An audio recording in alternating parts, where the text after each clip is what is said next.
join us for this meeting. Good evening. Good evening. It is 6:05, and I'd like to call the November 7th meeting of the Reparations Commission for Asheville City, Buckingham County to order. Vice Chair, would you do the roll call, please? Alicia Ballard. Dwayne Barton. Here. Norma Baines. Here. Renata Conyers. Christopher Gordon. Here. Roy Harris. Here. Joyce Harrison. Present. Shonda Jackson. Kimberly Jones.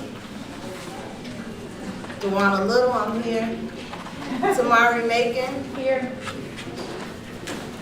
Bobette Mays. Present. Glenda McDowell. Dwight Mullen. Here. Mildred Nance. Here. Bernard Oliphant. Present. Thomas Priester. Here. Dwayne Richardson. Here. Chantel Simpson. Raynita Waters. Cece Weston. Here. Dee Williams. Here. MZ Yehuda. Here. Angela Young. Keith Young. Here. Dee Burris. Here. Tiffany Devereaux. Here. Shakiki Giles Baden. Stephanie Lee. Here. Osandu McPeters. Here. And I'm gonna circle back. Renata Conyers. Here. All right, and we do have a quorum. Thank you. Thank you. Before we begin, a couple of comments. Let's have a couple of comments. For those firstly, we have an audience here as well as virtually, just to remind you. At the end, there is a Q&A for public comment. So keep that in mind also. In my regard, the comments to you are, I've been speaking a number of public engagements, and I'm having contacts throughout the community. Many of the contacts that I'm having are across race lines, white folk wondering what we're talking about. And so I'm taking the liberty to talk to them about ideas and things that are known throughout our presentations, because of the presentations we had from Mr. Howard Anaji from Cobra, as well as from NARC, as well as Professor Darity from Duke. I'm letting them know the things that we are hearing. And they're telling me about things that they are wanting to do. I'm ill at ease to speak for the commission, but I'm saying to you that I'm encouraging their organizing their energies as ways of supporting whatever we have decided to do. We as a commission and we as a community, we are in the lead of this.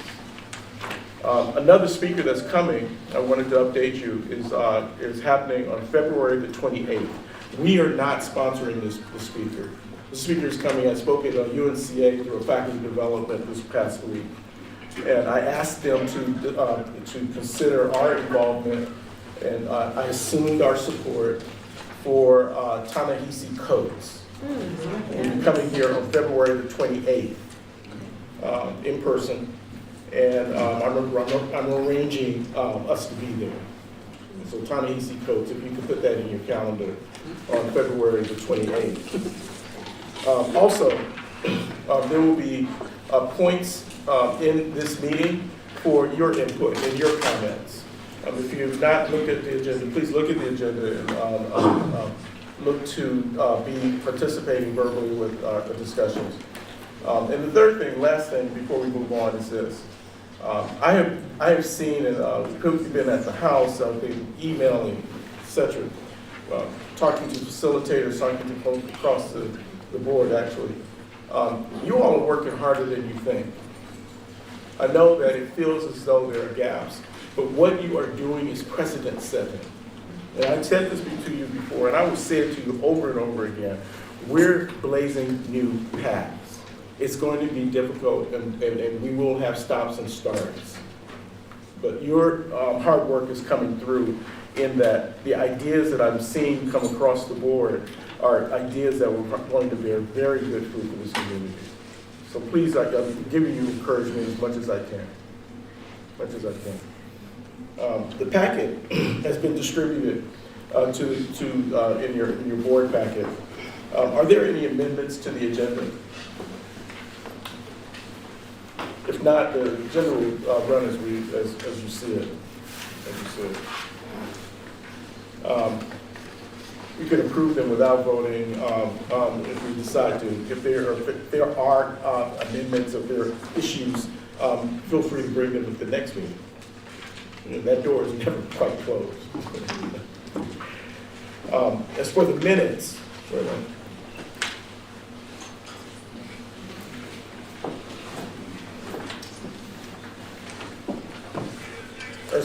to be approved, we're looking at the minutes from August 15. Are there any additions or corrections to those minutes? Hearing none, minutes will stand as approved as they've been distributed. We have unanimous consent? Yes. Thank you. I'll take your silence as approval.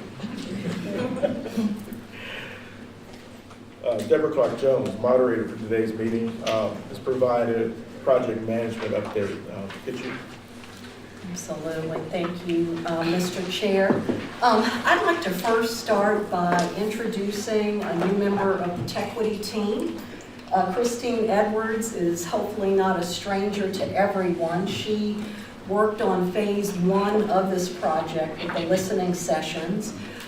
She has done extensive community outreach in Mecklenburg County, but has also worked on different projects here in the city of Asheville. And one of the things that I was especially impressed by is her work on participatory budget processes, something that several of you had actually expressed a lot of interest in as we had thought about the process for the reparations effort. But she has also worked on different public safety initiatives, and the list goes on. So we have been just truly blessed to have Christine added to the team. She started back in September, has hit the ground running, and already we don't know what we would have done without her and her input and her thought leadership, and just wanted to introduce her to the commission. The next item for me is very bittersweet news. Due to some scheduling conflicts that I have, I'm having to step away from the reparations work. And really hate to even have to announce this. This has been something near and dear to my heart. And can't believe that it's been over a year working on this project, and would just like to take just a point of personal privilege, if you all will indulge me for just a minute.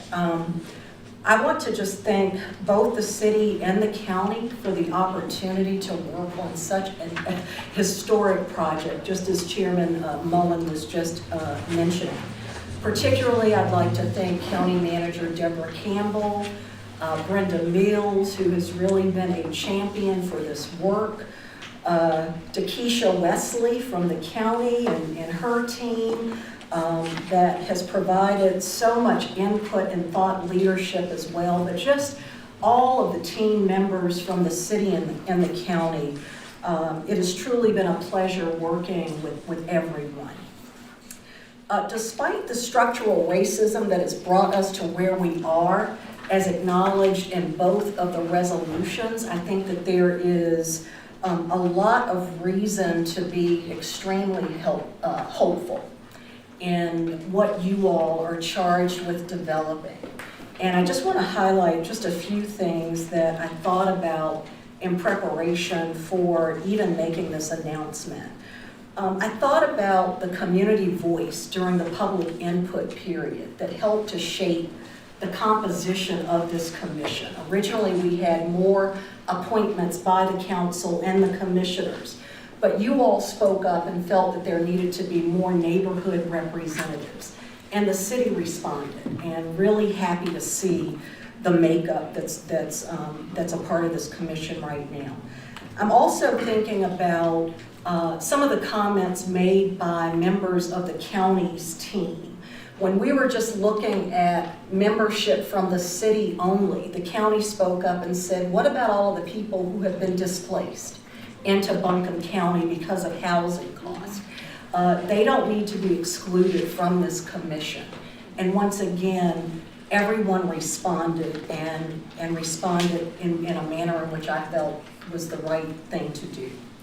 The attorneys that have been working on this project, I've really been impressed by the fact that they have been working to find the yes when we run into different issues. Not just the no's, not just the barriers, the reasons why we may not be able to do certain things. They have truly been looking for that yes, and I really feel good about that. The commitment and the resources that the city and the county have brought to bear on this. Also community partners like RJC. I know that they have not been formally connected with this project, but they've been connected with this project. And I know that there are discussions to see how we can really formalize more of those connections. And I know Chairman Mullen and Vice Chair Little have been really focused on that as well, and really feel good about it. We have had folks say that this has been the best organized project that they've seen. Not because it's perfect, because we all know that there's been a lot of imperfection, but it has really had to do with the makeup of this commission.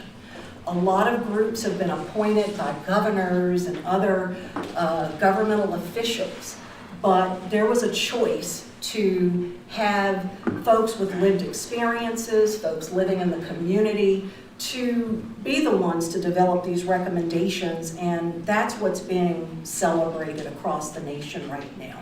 So for me, the most important thing that I've witnessed on here is just the decisions that the city council and the commissioners made in selecting each of you. And your passion, your servant leadership, your commitment showing up at every single meeting. And really hope and know that that will continue. And I know that it's a long process. We're looking at pushing it one more year, but I really do hope and pray that you all will hang in there, because it's too important, as you all have already articulated and as you already know. And you, once again, are the key to the success of this commission. Have been honored to work with Chairman Mullen and Vice Chair Little. No better individuals to lead this effort, and really appreciate that leadership. And so I just want to say thank you, just in closing.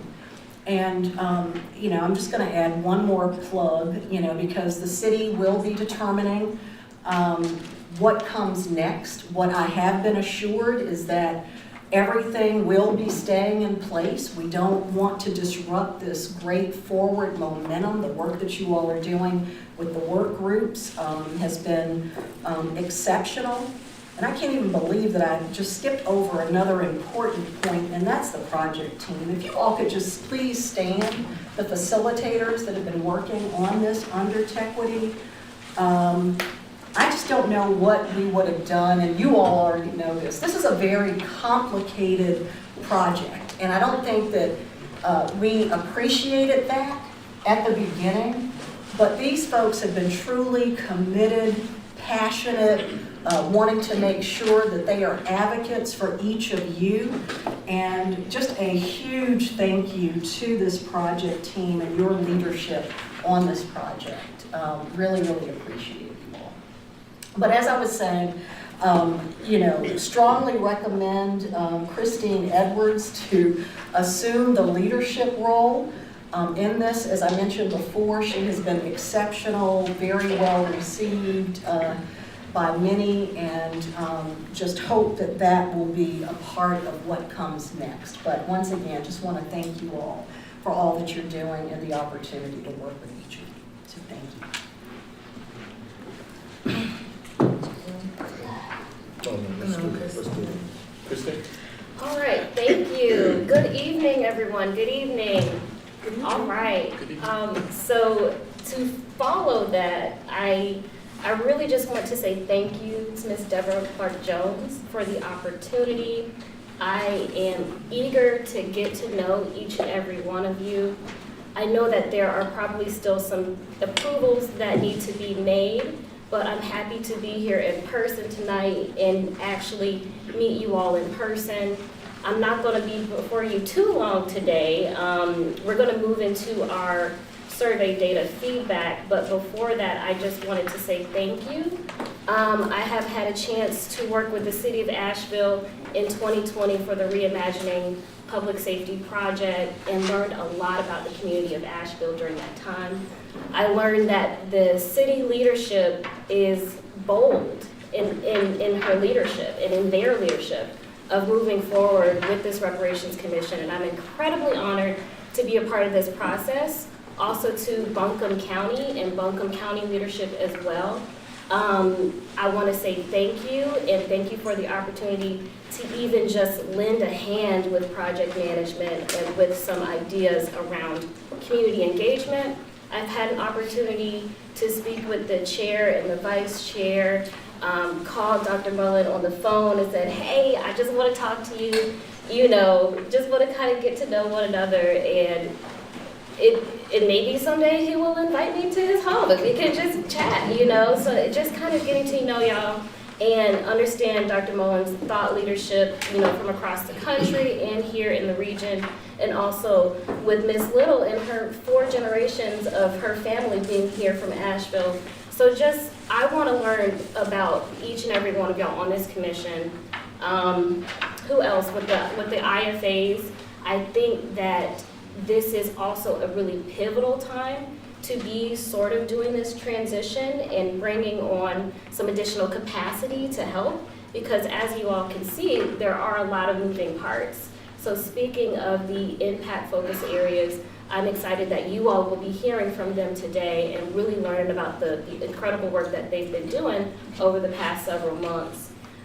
So that's where we're at. I do think that this is a very interesting transition, because I honestly couldn't have asked for a better sort of situation, because the foundation has been laid, right? I think it's just a matter of getting to those next steps of how do we move forward with these ideas and recommendations. So I really do hope to get to know y'all better. And so what we're actually going to do is look at some of the survey data and feedback from the previous 2 meetings. I want to say from August and September. That information should have been provided to you in your packet. Let me just open this up. And you all, please help me, Chair and Vice Chair. I don't know how this group, in terms of updates and questions and commentary, I don't know if there is a process for that, but what I will do is I will go through this information, and if there are questions, please let me know. Okay? All right. So we sent out information from the August 15th and September 23rd commission meetings. Of course, you all know there is a survey that's sent out. The question was, did you have the opportunity to express your ideas, thoughts, and opinions at the August 15th meeting? More than nearly 80%, 75% responded with yes, and 25% responded with no. But do be mindful that on this document, it shows you how many people answered. So to that point, I will ask you all, once that survey is sent out, please do take time to take that survey so we can make sure that we can include your feedback and hear from you on what you're thinking about this process. There's also an open-ended comment here. The respondent says this was not the format or space to do so. Oftentimes, depending on who's speaking, participants are cut off. And we also have this open comment that says here, we need a reset. It appears that we're not organized, and this comes from the top. This is totally new for all of us. We need better direction. So we hear you all loud and clear. We want to make sure that we get your opinions and your thoughts in the room. So thank you for sharing that. We do hear you loud and clear. On this second question, 8 people responded. And this question asks you to rate your overall assessment of the August 15th meeting. As you all can see here, the highest response was moderately satisfied. 87% responded with moderately satisfied. We definitely want to get those numbers up to very satisfied. All right. There's some open comments here. I'm not going to read through all of them, but I think that some of the comments, some of the themes that are coming up in the comments are really just enjoying the guest speakers. And so if that's something that you all want to continue to do, then please do let us know in the survey. Is that not the comment? It was not, it was a comment about I enjoy learning about speakers' direct experience in dealing with reparations. So if y'all have suggestions around speakers, please do let us know. We want to hear from you. Okay. Let me make sure I'm reading this correctly. From the next question, we had 5 people to respond to this open-ended question about what needed improvement during the August 15th meeting, more participant involvement, I wish we had more time to reflect on the speaker's presentation, more data, more time for discussion, commitment, consistency, and organization. I think to respond to this, what you'll see in tonight's agenda is there's going to be more time to hear from you all. There's going to be more time to hear from members of the commission. All right. We'll get through this quickly here. Question 5 from the August 15th meeting. Oh, I'm sorry, question 5. This is from the September 23rd meeting. And so now we're going to the next meeting. Did you have the opportunity to express your ideas, thoughts, and opinions? 100% responded yes. You did have your opportunity to express your ideas, thoughts, and opinions. Overall assessment of the September 23rd meeting. Here we have even lower number of moderately satisfied, but we do have 25% that said that they were very satisfied. So any indication from an outsider looking in, it looks as though the September 23rd meeting just overall was more well received in terms of hearing people's thoughts and opinions. Open-ended comment here says, I think that the agenda for the meeting was prepared well. There were very many people absent for it to be as effective as it should have. And then another comment that says, more talk and tangential discussion leading to no work product. So it's sounding like we definitely want to hear results. We want to hear responses and results from our work from these meetings. All right, and we have several comments here. What did you like most about the September 23rd meeting? As you can see, we had about 7 people to respond to that. As you can read here, some of the comments, it looks as though people were ready to do something other than just meet, right? What is that action? How can we take action? Small breakout groups helped, breakout groups. Comment about the education IFA, having more time to get to know one another and plan the next action steps, and then confirmation that data is needed. All right. Another question about the September 23rd meeting, what needed improvement and what are your suggestions for improvement? Again, we're hearing about action steps, making sure that we're adding those action steps after our meetings so that these meetings are productive and we feel as though we're moving forward and we are moving forward. Making sure that we do a recap prior to departures. It sounds like definitely wanting to have some of those action steps or to-dos or that homework step after each meeting so that we can make sure that we're making progress, better attendance and participation in the group. Another suggestion is fewer discussions or get-to-know-you meetings and more data and recommendations. So I'm hearing both sides here of it's good to get to know one another and get all your ideas out on the table, but at the same time, we need more data. We need to actually move forward on those recommendations. And then we need to develop a more concrete plan on how to move this needle forward. So we do hear you loud and clear on that. Please share any suggestions for future agenda topics you'd like to be considered for future meetings. This is the last question, and 3 people answered this question.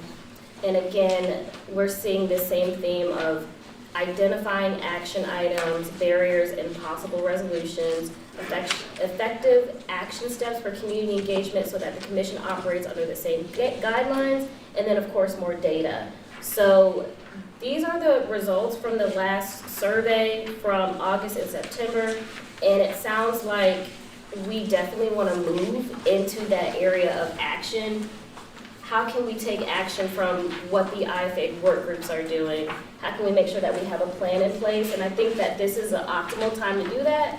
We're changing our seasons. We're coming up on a new year. So if you would allow us and work alongside us with the patience that you have provided so far, we would be happy to present with you a plan for next steps.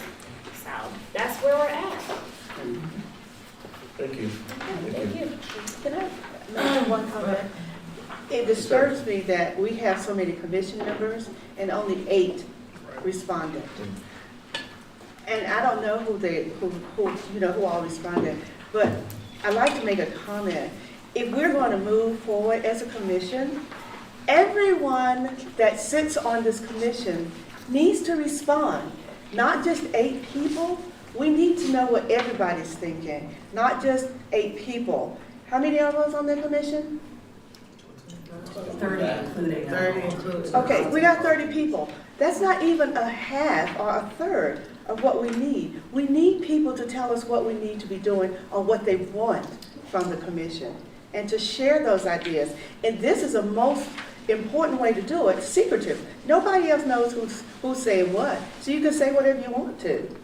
So if you can just respond, maybe somebody can answer some of the things that you're not hearing or you're not getting. That's all I have to say. I mean, I just am disturbed that only 8 people responded to the survey.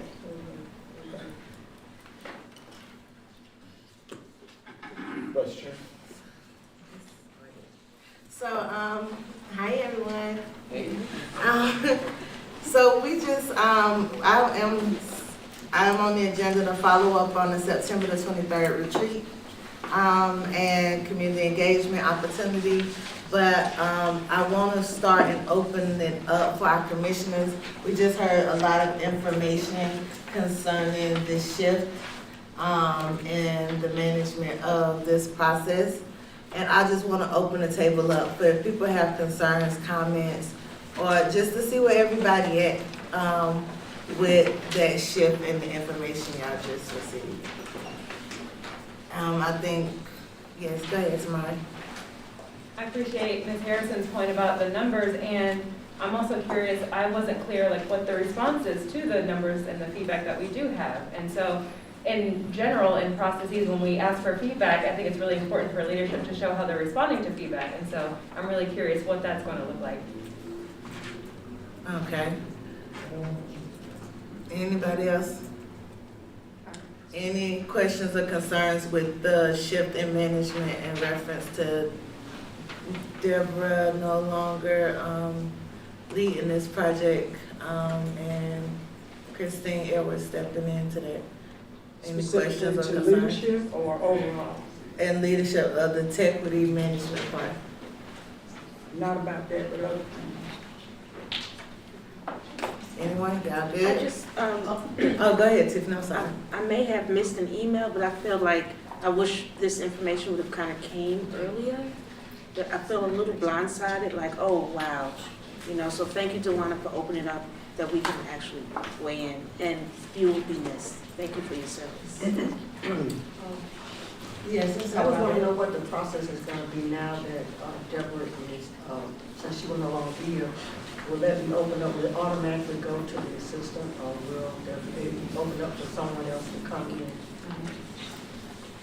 So from my understanding, Brenda want to answer it. Okay.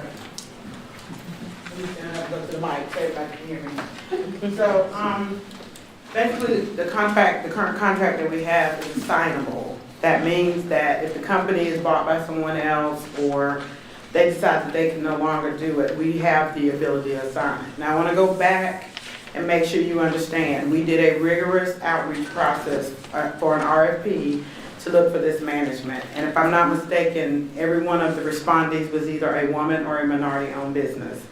Deborah was the top vote getter. She got high by everybody, so we were excited about having her, especially since she had done such a lot of work over the last 10 to 15 years in Western North Carolina.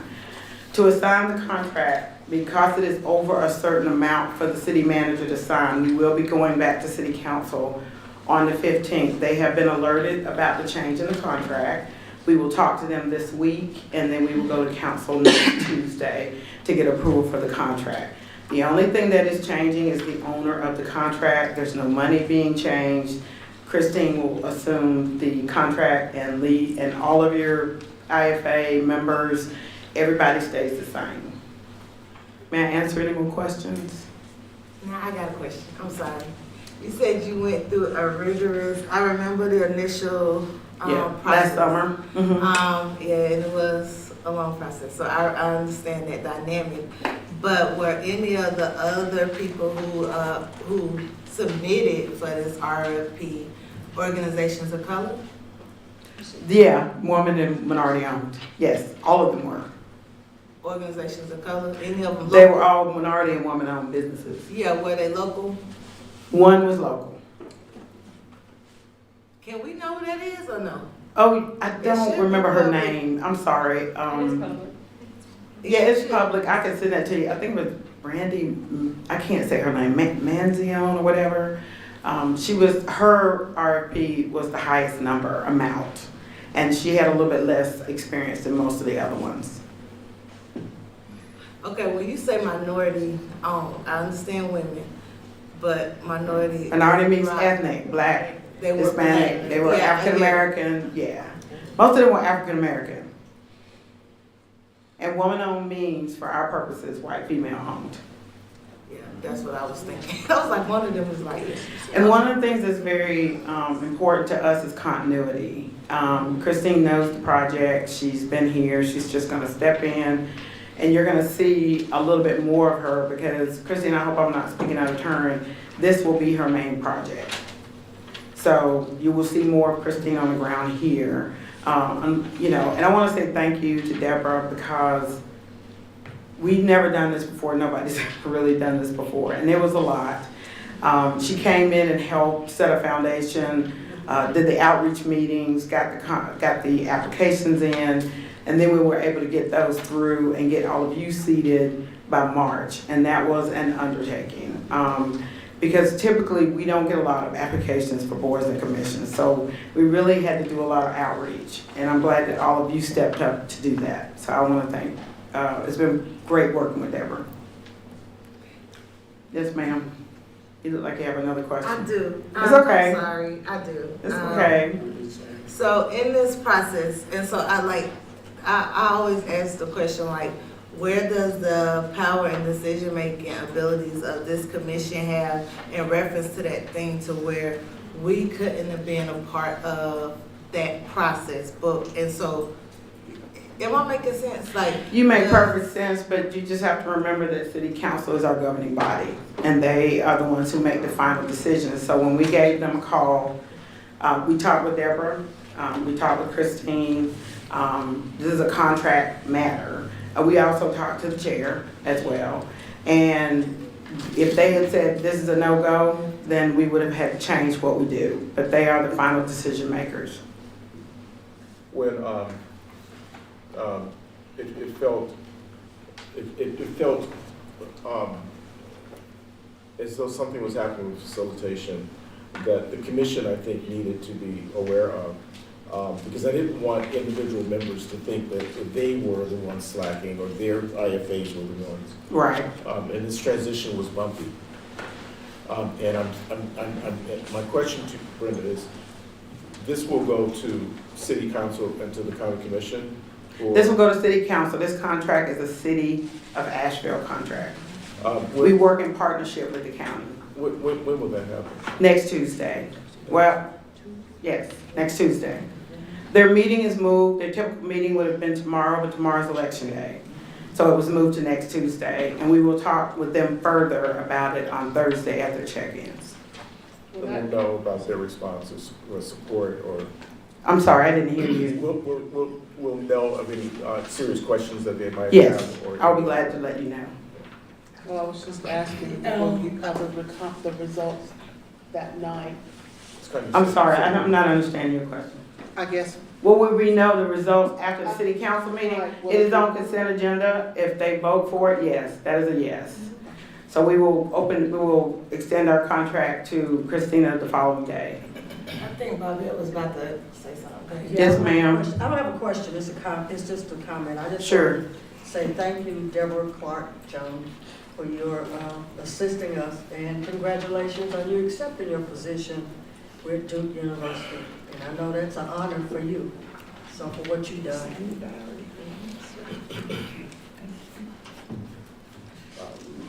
Yes, sir. Is it, to assign a contract, is that, it's kind of my assumption that Ms. Edwards is not a Tequity employee She was hired as a subcontractor. as a subcontractor? So she Right, has so a- what will happen when we reassign it, she takes over the contract. She becomes the owner of the contract. Is that why our last meeting was canceled? No, No. your last meeting, so if you think about it, we forgot we had a weather event. So we needed to have a retreat. We did the September 23rd meeting. We canceled the one on Saturday.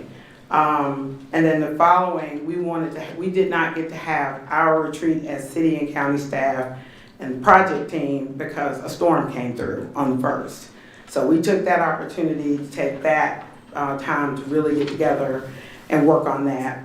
This was not part of that. We met totally to talk about the schedule for the reparations and all of that stuff. So that was not why the meeting was canceled. No, sir. And then, I don't know if anybody else has any other questions, but I wanted to ask some more. What will facilitation look like moving forward? Will the impact focus area still have the same facilitators, or will it be different? So let me just be real clear, because maybe it was just misunderstood. Nothing is changing except the owner of the contract. So you still have all your IFA members. That is the stipulation. So like, say for instance, we chose another company, that would have been the stipulation. We don't need to lose any more momentum.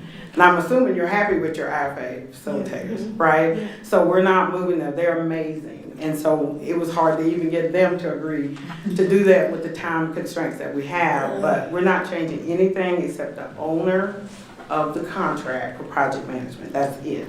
So Christine will assume it with her business ability localized.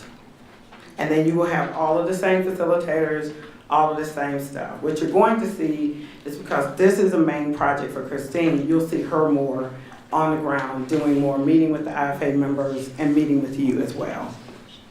So, I got a question. I'm sorry, and then I'm gonna be done. This You don't need to apologize.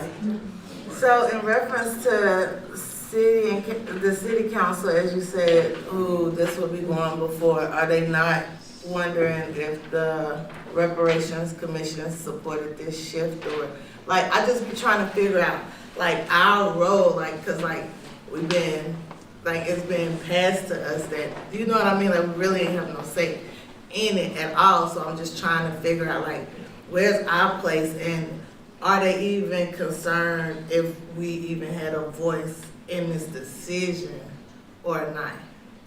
You know what I mean? Because I'm sure it wasn't like one day it happened and it was just over it and it just happened and we made this rush decision because it was like, I'll just. It was not a rush decision. Deborah has really stayed the course more than what she probably should have, because it was a lot. She was trying to deal with a full-time job in Raleigh and here. And she came to us and said, you know, I don't think I can continue to do this. And so the first thing that we put in place was adding more project management. So we thought, well, maybe that would help, but kind of free her up to do more.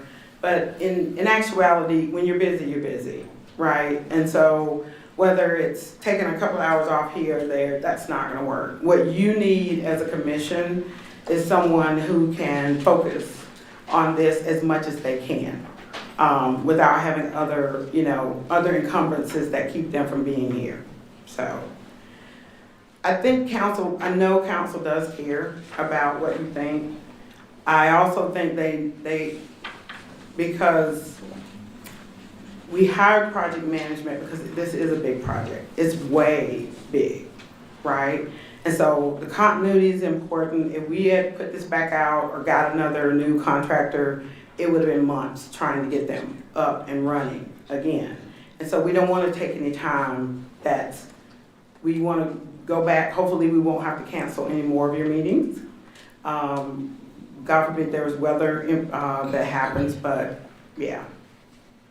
But this is a contractual agreement, and council has the last say on that, our governing board. I think Margaret has something to say. So I just want to make sure that I understand what the process is. Deborah Jones and her contract was before all of this was formed, so her contract set all this up. So Right. that was why we didn't have the commission had not been formed. Right. So that means that someone had to be there from the starting point to organize that, to Correct. get us to go where we're going. So that's why we didn't have a voice in that, because we were not established. Am I correct with that? Yeah. So now the thing that I want to say now is that I would hope that we're not blindsided anymore. Because I think that that's maybe something that people are feeling right now. Not everybody, but some people. Because I would have rather have gotten an email about the transition than to be sitting here in a public comment and we didn't know anything until we just got here. And we have to absorb that. That's taking up a lot more time just in that process, because it was like we were blindsided. So I think that we as a commission, I think that we have other things that we probably need to focus on, because we got to get the work done. Mm-hmm. So I don't want us to take a lot of time with just what ifs, what nots, and because we're ready to work. I think that's what I think that, if I'm not mistaken, people just nod your head if you're ready to work, because I think that time is winding down. We're coming to the end of the year and we've got to have something to show. But if we keep going, it's kind of disappointing with the transition. We're seeing someone that I've never seen you before, so I don't know you.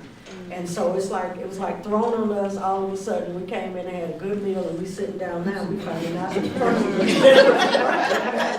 It's not legal. So let me help, Bobette. Let me help. There are things that we just can't go out in the public and talk about. This contract was between the city of Asheville and Deborah Clark Jones. So first of all, we have to talk to Deborah, see where she is. Then I had to talk to Christine, who did not have to take this reassignment, right? We could have had to, go back out for bid, or maybe get one of the RFPs from the last time, which would have started us over. Deborah Campbell and Rachel Wood spent last week talking to all the council people so that we can come today and tell you, instead of you finding out next Tuesday at the meeting. That's good. We just want to make sure, even though people aren't talking. And I will say that you will see more in the way of emails to the commission around things, because this will be Christine's main project. Okay. Deborah just did not have that kind of time during the day. Yes. I just want to say, I appreciate, thank you, Deborah, for your wonderful leadership. Thank you, Christine, for wanting to step in. I appreciate the fact that there's going to be some continuity, because I was a little nervous when you were speaking, honestly. And so as long as we have our wonderful project managers in place, you know, we can continue to move forward, and that's what's important. I'd like to ask,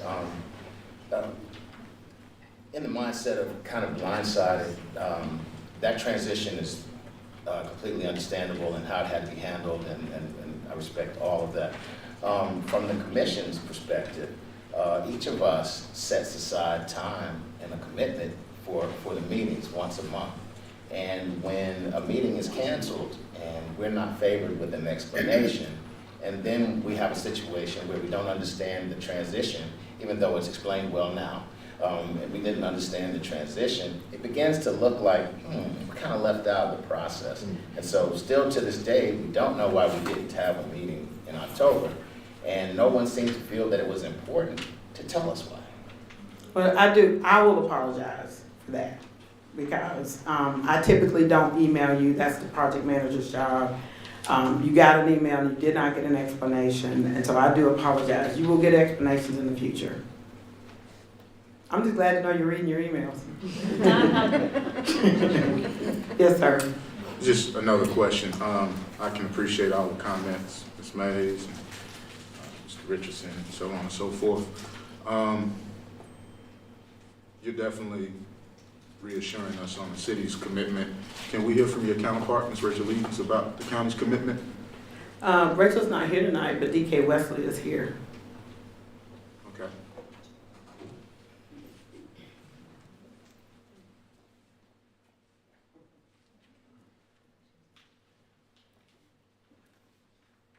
I hadn't noticed Rachel lately, so I was just curious. Hey, how y'all doing? Can you repeat your question? Keith, what's your question? To speak to the county's commitment to the process still is, because the city's kind of leading this thing, it seems like. Yeah, so the But it's a contract joint. is a city contract, and so that execution has to happen through city staff and to the city council. We remain committed to the project wholeheartedly. All right. That's it?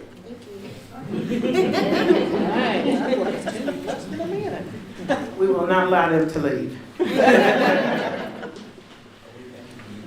Well, I want to say that we have a lot, this is a big project, it's a lot of hard work. I also want to remind you that a lot of your work is not done in a board meeting for 2 hours. A lot of your work is done in your impact focus area meetings.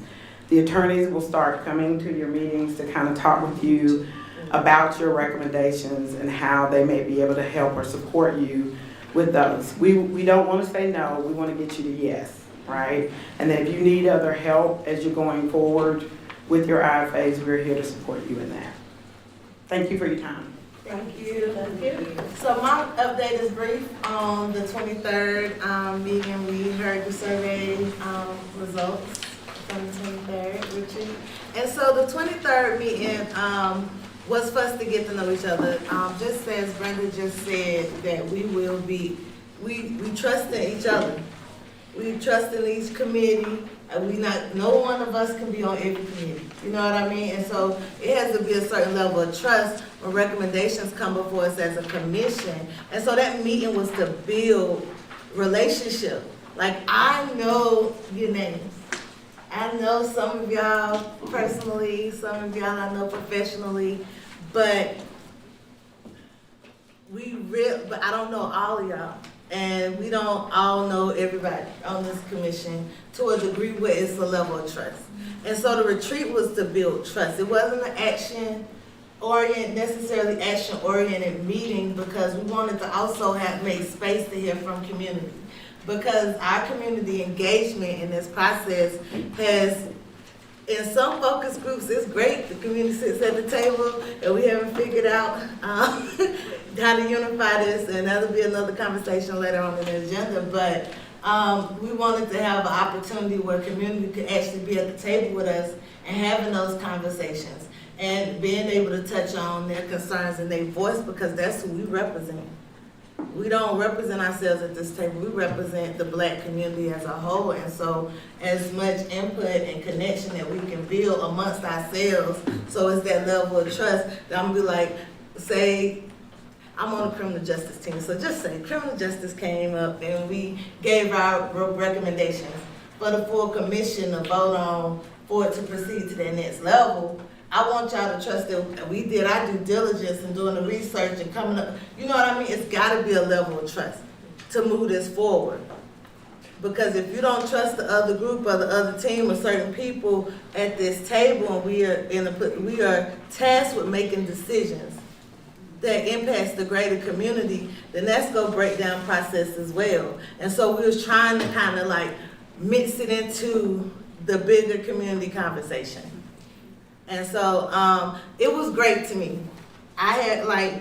It was beautiful just seeing everybody that was there in the community that came out and engaged in the conversations and got to go around to the different tables and be a part of that conversation. It's a lot of skills and talents in our community. It's a lot of expertise that could be beneficial to this process for all of us. And so it was good just to have that time to spend with community, actually hear from them. And not us be always, you know what I mean, in our focus groups, we the ones talking, we the ones making those decisions, but it relieves a little bit of weight when you know that you got buy-in from the community. And so that was the purpose of that. I thought it went great. I heard y'all reviews. It wasn't meant to be specifically on action, making moves. It was about listening to our community, like taking the time, because in our focus area groups, we are about action. I know ours is, they keep us on the road. She don't be playing with us. You know what I mean? And so in MZ, I know that our focus area groups are doing a lot of hard work, and that was a way for us all to come together and actually engage with the community, have some conversations. Most of the focus area groups still work with it, you know what I'm saying? But you got feedback from other people in the community with experiences that we might not have at this table. And so that was the purpose of that, but it was great to me, and I hear y'all comments, and we will be more structured moving forward on sticking to action, you know what I mean? But we will have those moments of building trust, because we need to. Madam Vice, Yes, sir. may I ask a question? Yes, sir. One of the terms that is floating around right now is skin in the game. Skin in the game. And when I say skin in the game, I'm looking at people that will be here beyond 2 or 3 years. People that have been here for years and years, since the date of their birth in a lot of cases. That's skin in the game. What are we doing to ensure that skin stays in the game throughout this process? Are we putting anybody in place to help us track our milestones, our goals, as we move through this journey? How do we keep skin in the game that is not contracted out?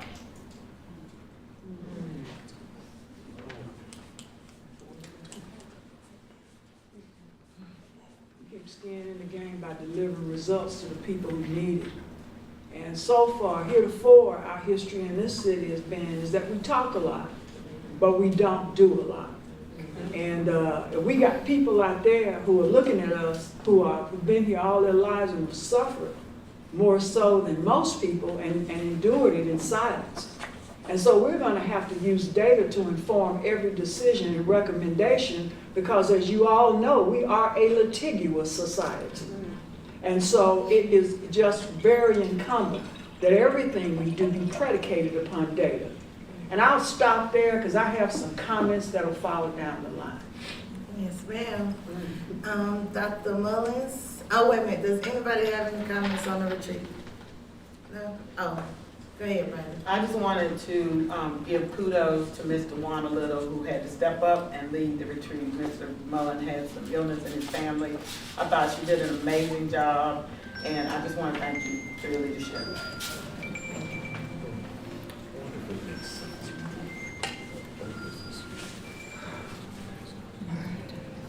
Okay.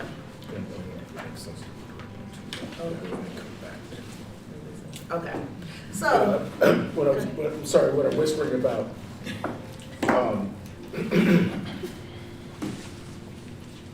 It was just an oversight on the agenda. I'm asking, does it make more sense in terms of changing the agenda? Normally, old business precedes new business. And I'm wondering, since we're talking about the focus areas and Vice Chair Little has the floor, if it makes sense to go directly to old business and then come back to new business. If there's no objection, can we, maybe we proceed? Thank you. Okay. All right, so old business is establishment of our focus area work groups. This is the vote time.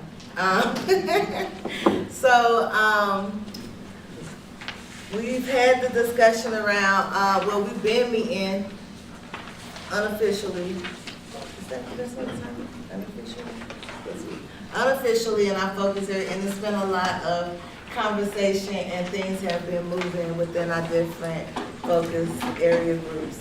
And so, I would like to take this time to formally establish those groups. We will need to have a conversation on community engagement in reference to the groups. We do want to be on the same page as far as how the groups move, because it will be formally a public stamp once we make this vote. And so in reference to community engagement, how we choose to engage in community, engage with the community within our focus area groups.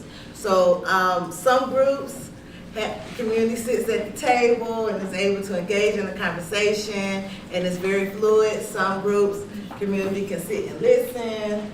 They have public comment at the end, something similar to this meeting. And some groups are just trying to figure it out. So we want to make sure that that is a part of the conversation, is how we are going to engage with community within our respective groups. And we're really trying to get to a place of a more unified process of community engagement within our focus areas. And so one group is not doing one thing when another group is doing another. That way, when community come to our different focus area groups, they'll know what role they play and have the same experience and level of engagement. So with that being said, does anyone have any comments on,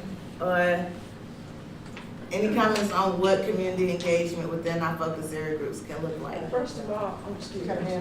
Oh, I was just, and thank you for recognizing me, Madam Vice Chair. Didn't mean to speak out of turn, but one of the things that we've done is it's been pretty precarious and all over the place. We have not yet established, you can't bring community in when you do not know what your direction is, nor what data sets you are involved with.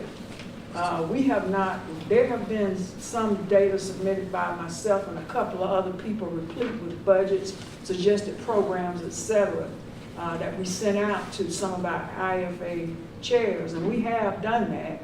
But the thing about that is that when you start talking community engagement, you need to be fairly structured in bringing people in to let them know exactly what they're dealing with. And we haven't had proper data sets even to do that. Now, we're not trying to dominate and have a top-down discussion, but certainly we need to have some parameters of data that we're dealing with that are pertinent, even if we have to use expertise to interpret the data, what it means, and then teach that data to folks, and then they can come back with their lived experience and so forth to contribute, and they'll know exactly what we're talking about. So I don't want to bring the community in and further confuse the issue where we just meet to meet, and then we don't have a universal set of data per each 5 categories to operate from. I want to get some order here so that we can have some definite outcomes for each work group that meets as they meet with community. So I don't know if that makes sense, but if you don't have data to operate with and you don't have specific items that you go over and have ready for the community so that they can kind of get an idea, it doesn't have to be a be all and end all, but certainly it needs to be something tangible and based on data. That's all I'm saying. Thanks.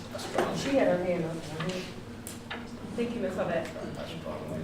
I agree with what Dee is saying around some of the work group's requests for information haven't been fulfilled yet.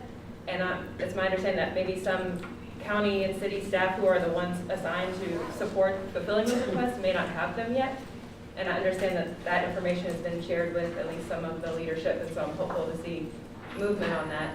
What I was curious about was the global work group, what happened with that? I know that was the group that was discussed as being a group to discuss community engagement and bring it to this whole group, so would love to hear an update about that. So we received feedback from some commission members when we were soliciting membership for that global work group. I think we only ended with the chair and the vice chair. I know that I officially. nominated myself from the health work group. I thought there were members, but I'm sorry to interrupt you. Yeah, but the concern was the establishment of yet another meeting, if you will. And so what we have just discussed internally is looking at assigning those topics to existing work groups. And there were two topics that had been presented. One was around community engagement. We talked about that being assigned to education. The second topic that was presented was looking at an independent fund for reparations. And we thought that the economic development work group might be best suited just to have those discussions and to really do the due diligence that's necessary in both of those areas. And so that's something that was discussed in October to see if we can go ahead and just get those moving. But that was, at least in listening to commission members, knowing how taxed everyone is, that was what we were looking to do. Yes, I have a question. Well, I'm gonna have a comment first. When we talk about trust and who we trust in our groups and what we do in our groups, I have some concerns. I know I'm in housing, and some of us have concerns because things that we have suggested and they were supposed to go further and notes were taken, but they never got anywhere. I'm going to say that sometimes I feel, and I know some other people may feel the same way, that it's like the information is not going further for what we have already said that we would implement. And so it's kind of disappointing to us because it feels like we haven't done anything, and we've asked for certain things to come back to us. And the people that were supposed, the person or the people who were supposed to do it did not come back to us. So when you talk about trust, and we're sitting here and we're at the end of December, and we're wondering why is it the people that are supposed to be helping us is not really doing what they were supposed to do. And I'm just saying, I've heard it before. People may not want to say it, but in my group, we've got some difficulties and some challenges because we know that housing is one of the most important things that bridges from everything else, economic development, health, everything, criminal justice, all of that, but we cannot seem to get a little further where we need, and we know that we need to move. We know what we need to do, but it's like we've been set there. We've not had that format, and so every time we come, it's like, even with our focus group. So I'm encouraging you all to come tomorrow night because we have our focus group because we need help. And I'm just saying, everything looks good as we sit around this table, but I'm just gonna be honest. We're ready to work. But then when we come, we don't have a guideline to where to work from. And the things that we've asked for, we haven't had them. So we need that so that we can say we're doing the work that we need to do. So I would like, and it's no blame that anybody is, I'm not blaming, I'm just saying this is a commission, this is a process. The people in this room, they not even know, some of them may not even know what community engagement means when you engage with the community and the needs of the people. Those of us that were raised here or have lived here for over 20 or 30 years, we know what that's like. We know what it feels like. But we have to have somebody that's talking to us. And when we ask for something, we can get that and we can move forward because we know where we need to go. It's just that we don't get the information going where it needs to go to come back to do something.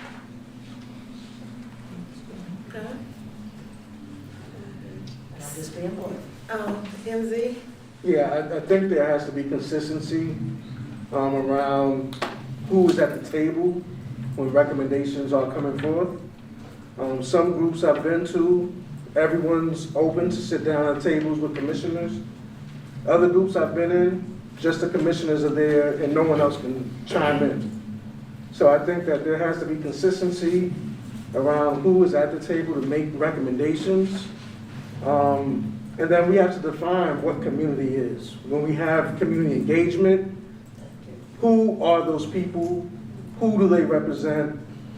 And are they consistent with what this whole thing has been set up for?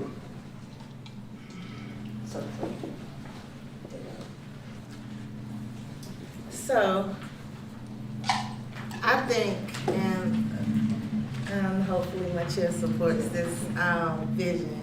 I think that we should definitely formalize the focus area groups at this meeting and the conversation, because we have had some valid statements made around not getting the information and the data and the things that people are requesting back, and that's something definitely the team, Tequity team, is it still Tequity? Okay, the Tequity team hopefully can get us some answers to and kind of move that process forward, because I know, yes, a lot of people have submitted for data and different things like that, and then we're tasked with making our recommendations, but we need the data in order to support the recommendation that we made. So hopefully the Tequity team will support in getting the information for us, however it falls out. And so let's do the vote to formalize our groups. You got a hand up. Oh, I'm sorry. I have a question. This is the second time that I've asked this question, and I still have not gotten an answer. When are our recommendations due? Because we are not accomplishing anything. So timeline, we were scheduled actually to make some immediate short-term recommendations. Let me look at this timeline. Yeah. Can I ask another question while y'all looking for that? Yeah, she was gonna go. Oh, I'm sorry. Are the chairs talking to our facilitators for our focus groups? No, we don't. If we don't have communication, we're not gonna achieve anything, and that's something we don't have. Why, please do not take this personal, but Dr. Mullins, why, whenever a decision is made between you and city council or whomever, why are the facilitators not let in on this so that they can let us know what's going on? I just want a little communication. Yeah, I'm sorry, I totally agree with you. But actually, there haven't been but one communication with the city council and county commission. It's time. Yeah, it's Time is money. It's time. Could I ask what you guys, what everybody thinks about this? We're set up in various groups, and each group is comprised of 5, 6, as many as 10 people. Does anyone else besides myself believe that it might be helpful if out of each group there became a singular voice, a singular spokesperson that speaks on behalf of the group to cut down the verbiage, so that if there's a group housing, we have each group has spokespersons. So if that person could step forward in each case to kind of put forward what each group is doing, what each group needs, what each group isn't getting that they've requested, and have that singular voice begin the process, and then we expand back out to the group, because a lot of people are requesting the same things, and rightfully so. And if there was a voice that could take over and say, okay, for example, Dee has made it clear that we need a comprehensive study and understanding of the data that pertains to what we're trying to accomplish. And unless we are approaching it from that data-based intellectual approach, we're really not getting anywhere, and we're just having conversations. And so I'm wondering, how do we cut down on the verbiage, get to the needs of each group and get those needs addressed and make sure that someone's being held accountable, whether it's whoever is intended to provide us with the research is doing so in a timely fashion. And each time they tell us what's going to happen soon, what's going to happen next time, well, eventually that's just not good enough.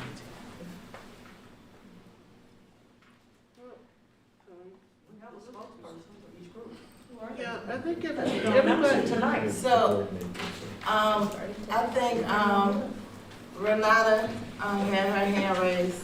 I think everybody, leading to what you said, everybody has a spokesperson, but the issue, as I know I'm seeing and everybody else is seeing, I work for the county.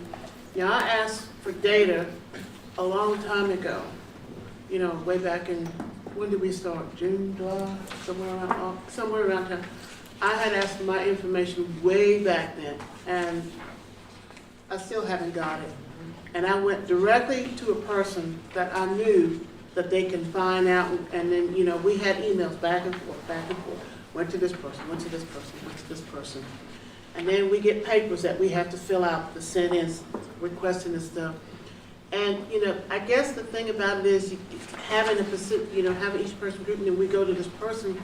Who is the person we're actually going to go to and ask for this information when they probably have to get it from somebody else? So I'm in health and wellness, and I've been asking for birth stuff in Buncombe County, just in Buncombe County, okay, and I have not got one thing. One thing, and I have gone to the Register of Deeds, and I have gone to this place, and I have gone to that place.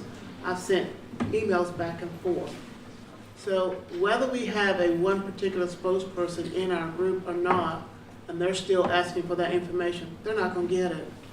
So we're still sitting here waiting for stuff. One reason why we can't finish our stuff, like you said, because we're still waiting for stuff to come to us. You know, granted, I love my group. I really do. There's 4 of us. We're small and mighty. We're good. We're small and mighty. And I like small groups. Because y'all are just too much for me. Y'all be putting it in there, which is good. But, you know, we're small and mighty, but yet we still can't get what we want. Even I work for the county, and I still can't get it, and it's so hard. And that's the problem there. Who are we going to blame? Renata, I have a question. Are you putting your requests through your group, or are you going outside of the impact focus area and you're Well, we did it. I did it before, and I did it in the group. Okay. So I did it both ways. I did it before, and then we did it in the group. The things that we wrote down, the things that we requested on a piece of paper, and it was handed in. So, I don't know. So I will speak to data request. Because, like I said, we all need data. Right. And we all can't get data because we all can't finish our group. And data, whatever the word you want to call it. That is the main focus, what we need right now. And it just tees me off so bad that I can't finish what I need to finish because I'm waiting for that. You can buy all the books in the world you want, but the books is not really going to give you what you need. So. Brenda, what do you say? What I was gonna say is, we have all of your data requests. And what we want you to understand, and I'll look back through those, because we have a lot going on. So I'm just gonna say that. Your data requests, we have to look at them. Some things are a record that we have in our possession. Other things are data that come from other organizations. And then some things have to be researched. And if it's a research and we won't take us months and months to do it, we will do it. So I have all the requests. We're supposed to meet this week, and you'll have a response by the end of the week about where your data request is. Now, I don't remember, is hers there? Because we don't have yours. I was going to add It's that I not have with not us. seen a data request from. She sent them early on before the forms were given out, but we. Like I said, But you sent it to. I sent mine to Drew. I have not seen. Okay, so I haven't gotten them now. Can you forward what I you will sent to send Drew? you what I This sent them. conversation is really useful, but directed here, I'm sorry. that's okay. Okay, so, I'm sorry. What I had did before, I also got what I said I did on the outside and inside, and what I had did was, the information that I requested, I had sent it to Register of Deeds, which the person's over Register of Deeds is Drew. Reason, whatever his name is. His name is Drew, that's all and so, and we just got this email back and forth, and then the last time I sent him an email last month, and I haven't heard anything back from him. So, Can I request that you get with your IFA person to put in your data request on? well, we did that. I have not received, and it was coming to me, so I haven't seen it. Because we sent them, we had a work session on data request and sent them via email. And I'll go back and see if I can resend the email. Yeah, if you could find that for me, because I haven't seen it. I went back through all the data requests week before last, I think it was, and made sure that everything was on the smart sheet for all the requests, and I didn't have anything for health or wellness. Okay, we'll resend those. Thank So, just in the means of time, I would like to see if anyone would make a motion to approve the establishment of the focus area groups. Keith Young, so moved as spoken by No, Vice we Chair. have to formally vote them in, and we didn't. We pushed it to our October 7th meeting that was canceled. We have a motion. So moved. Is there a second? Second. All right, all those in favor of establishment of our focus area groups? Aye. Aye. All those abstaining? All those opposed? All right. Wait a minute. There was one opposed, but it passed. One opposed and a pass. But, Roy, if you want to. Okay. Well, it has been passed and officially established our focus area groups. Vice Chair, can I make a comment? So that now that we have established those IFA work groups, is now the time that we're going to hear from them today? Yes. Can we move to that part? Yeah, that's what we were just talking about. So, we asked that the IFA, facilitating moderators, present, on just a brief update of where each IFA is right now. I do want to also just say, with the interest of time, we want to make sure that it's between 7 to 10 minutes. And as you're listening, you will hear some of the same themes about the data requests, about communication and community engagement. So I just want you all to hear what's been going on in these groups. You all have been participating. And we also have just some guidance around these updates in future meetings. We definitely want to get these updates on paper so that you can review them. It'll be more standardized, but for today, they're going to be verbally presented to you.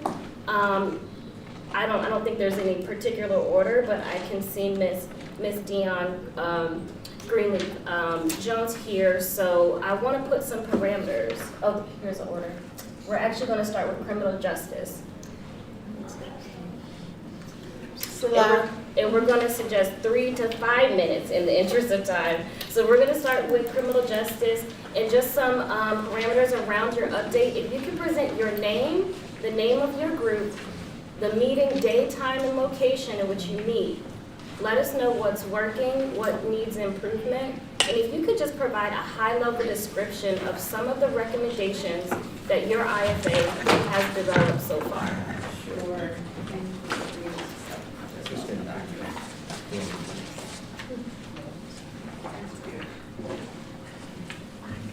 So good evening, my name is Salam and I am married. I am the Criminal Justice IFA Facilitator. Our meeting day, time, and location is the second Wednesday of every month. We meet at Stevens Lee from 6 to 8 p.m. I didn't want to come up here and talk about what I thought was working, so I got with my group and asked them what they thought was working well within our group. And what I received was, everyone is still here. People are willing to put in the work. Meetings are effective. and we're beginning to speak about immediate recommendations. What needs improvement? Rising to the top is that people are not attending meetings because they have conflicts. So finding a way to schedule meetings that fit the group. The public is not involved.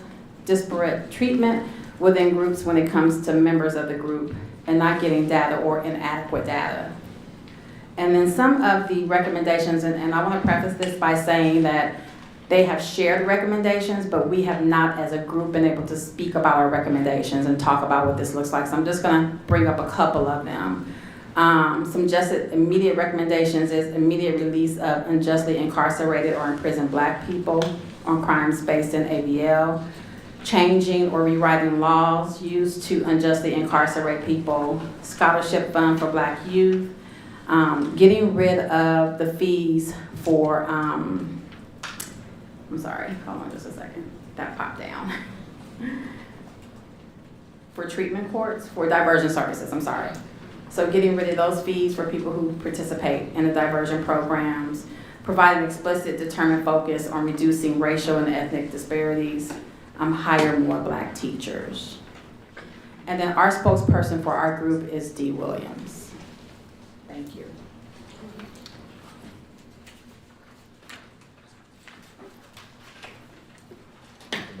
The next one is Tara Brown with Economic Development.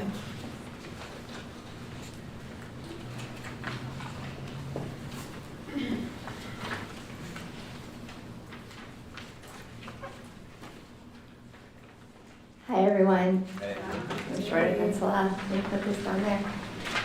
So I'm Tara Brown. I'm the facilitator for economic development. I want to thank the leadership of the Economic Development Group, who has been meeting at least monthly, the first Thursday of every month at the Burton Street Community Center, sometimes more than monthly, because they really see the urgency of talking about economic development, small business development, wage disparity, the bigger economic development projects that happen here in Asheville that Black businesses and contractors have not been a part of, or some of the issues that they've raised. So members of our group are here tonight, and I want to thank them all for their leadership and hope that next time they'll be speaking instead of me about, like Salah said, what they think is important, what they think is working, and all of that. So we have Mr. Barton, I can't see everyone, Ms. Jones, Mr. Oliphant, Mr. Richardson, Ms. Waters, Ms. Dee Williams, Mr. M.C. Yehuda has sat in a couple times, which we appreciate a lot, Ms. Stephanie Lee, and Dr. Tamari Macon. We have submitted data requests, I think back in August. One of the first things that we noted, as Ms. Williams and others have said, was the need for data around disparities in Black business ownership, in contracting with the city and county, in land ownership, which they've identified as really important as a baseline for developing recommendations. I meant to start my timer so I would know how long I'm talking, because I can tend to talk more than I need to. So if somebody wants to tell me to shut up, I will. One of the first things we also did, I came to the first meeting prepared to facilitate around harms done where we need reparations as a first point of discussion, but some of the feedback from that first meeting was that commission members know what the harms are, and we don't want to start with the harms, we want to start with what proposals you want to see as solutions. So I pulled out the harms that are already listed in the city and county reparations resolutions related to economic development, which there are a lot listed, that the city and county participated in the destruction of several successful Black communities, Black neighborhoods here in Asheville, that the city and county participated in the sanctioning of enslaved people in the slave trade, things like that. So we started with those that are already listed and then moved towards recommendations. So some of the recommendations that we've started to discuss are business incubators in historically Black neighborhoods. Mr. Barton has pointed out that this is something that was included in an original neighborhood plan that the Burton Street community developed themselves of what they wanted to see. Parts of that neighborhood plan were adopted into the City of Asheville plan for Burton Street neighborhood, but one thing that was not included in the city's version of the accepted plan is an incubator in Burton Street. I know Shiloh Community also has a GoFundMe up that's publicly posted now, that has a similar request for funding that includes a small business incubator. So that was one of the requests. Another thing that we really need to know, okay, I'm gonna say two more things and then I'm gonna shut up because I'm sure it's been a long time. Dawn is like, shut up, okay?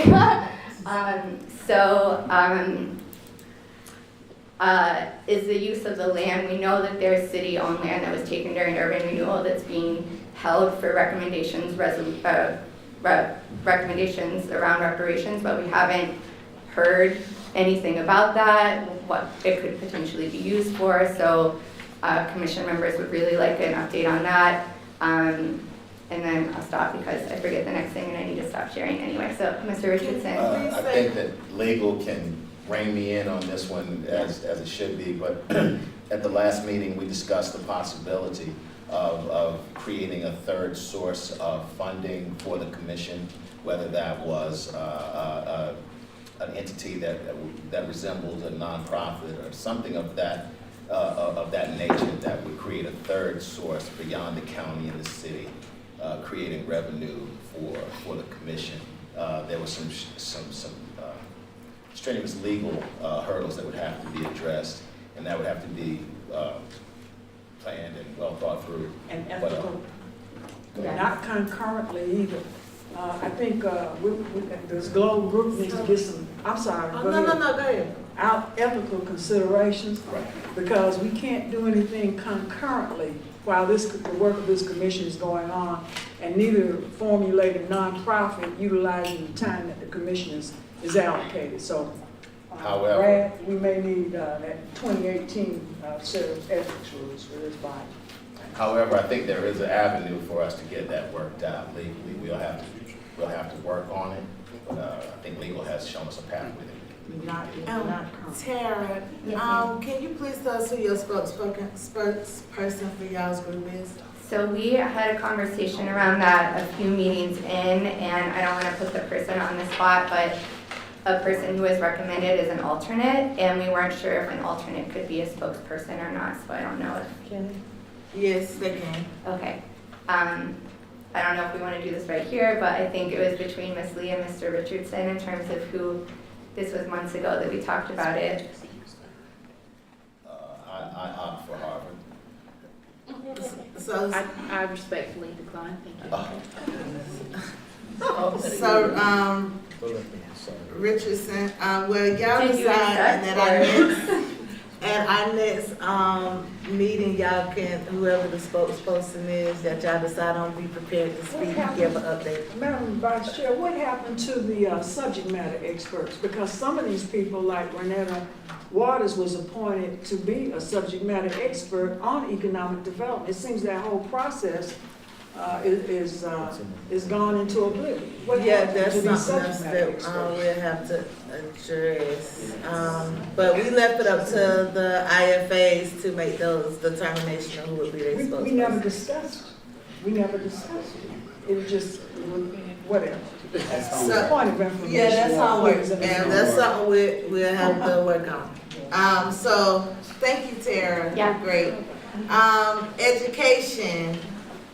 Amaris Lavender. Did I say that right? You sure did. Oh, go I know you. Hi, everyone. Oh, Dr. Amaris Lavender. Put the doctor in front of that, I'm sorry. Dr. L, Dr. Lavender, Amaris, you know. Can y'all hear me? Yes. So my name is Dr. Amaris Lavender. I am the Education IFA facilitator. My spokesperson is the lovely CC Weston. Thank you. We meet at the YW. Typically on Tuesdays. We have a meeting tomorrow. It will be virtual. It'll be a working meeting for the group. We also have meetings on November 8th, November 22nd, December 6th, and January 10th. That is a Monday. It's not lots of meetings, but we're planned out. I have documents that will allow you to see our meeting dates if you're interested, as well as a QR code you can scan to see any of our work everyone is able to access the Google Drive to have the documents, the research, the information, and we welcome any and everyone's feedback. Okay, so I would say it was working well. If I may speak for the team, I might. We have a great team. We have wonderful energy. We've established templates, frameworks, processes, wonderful ideas that have incorporated the voice of Black youth and educators, community workers who attend our meetings. Sorry, I was a filter. Something that needs improvement. This was a hard question to answer. I would say more of like something that needs to be defined for our group is that there's work that the commission has to define for itself that is impacting what the education group can decide for the recommendations they create. We're grappling with situating our work in education and the broader reparations movements and frameworks that exist in the local reparations, like Cam Howard, who has come to speak, the Darities, as well as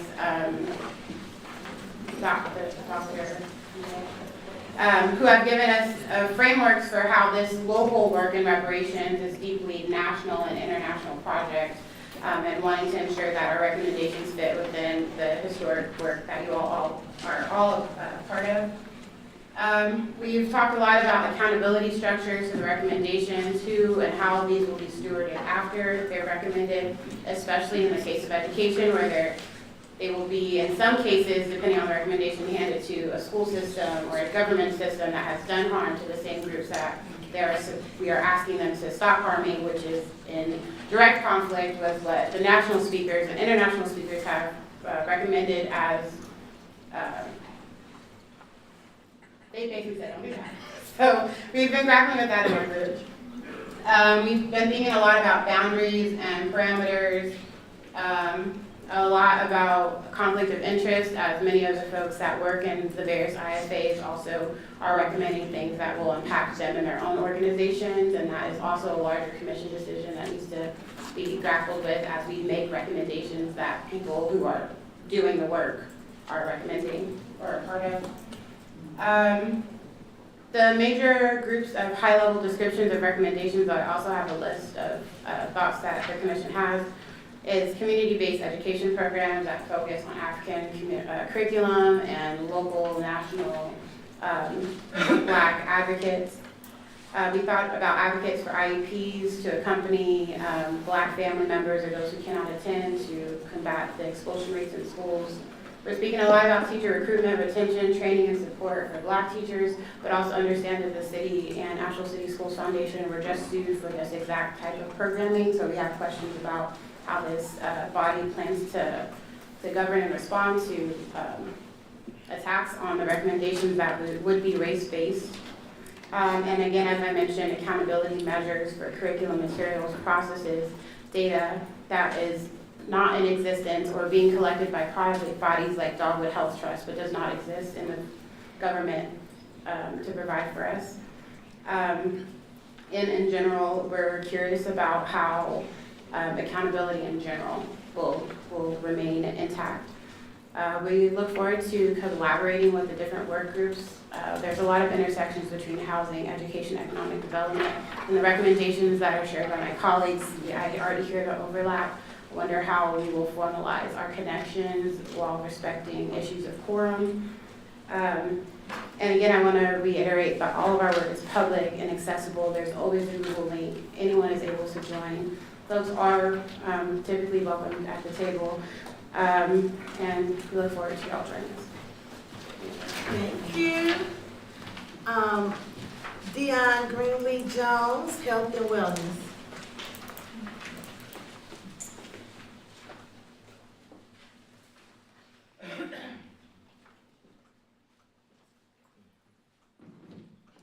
My name is Deanne Greenlee-Jones. I'm delighted to be, again, as Renata said, we are a small and mighty group, Health and Wellness. We meet every other Tuesday at Stevens Lee from 6 to 8. I'm also excited the fact that we have an amazing following in the gallery that has kind of become our cheerleaders. And we do invite at the end of every session for their input after they've been able to join us and listen to the group just talking about what we would like to envision. Our process has been about multifaceted as far as looking at laying the context with technology participation. One of the things that was very important is for us to look at historical concepts. We've gone back and revisited the HR 40 incidents. We've done what we called a wall of wonder, where we were looking at different data when we didn't have some of the data request information. We were looking at what we could say from the landscape, from a local,